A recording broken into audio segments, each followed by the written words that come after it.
Got a picky eater on your hands?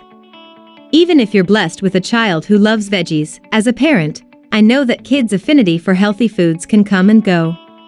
But I'm here to tell you, stay strong and keep serving those healthy foods.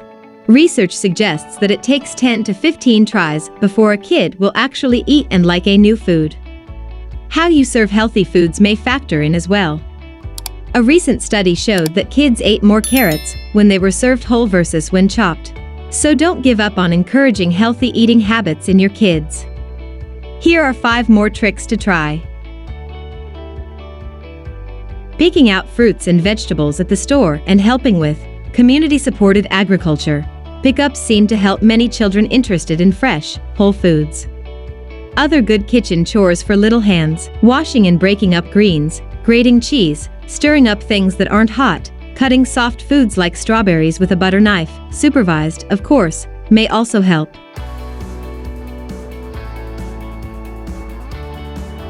Kids like to feel they're in control, so put out lots of healthy options and let them pick what they like best.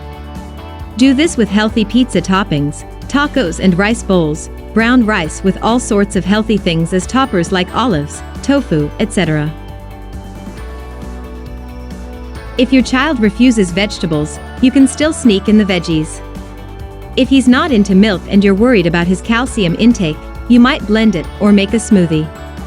Of course, you don't want to serve healthful food only in hidden form. Plenty of research shows that kids tend to model the eating habits of their parents.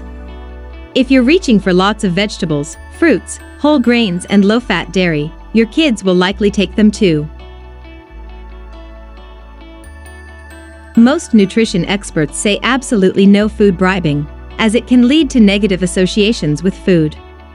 When you tell your kid he can't leave the table to play with a fun puzzle until he eats his peas, he's not going to think fondly of peas.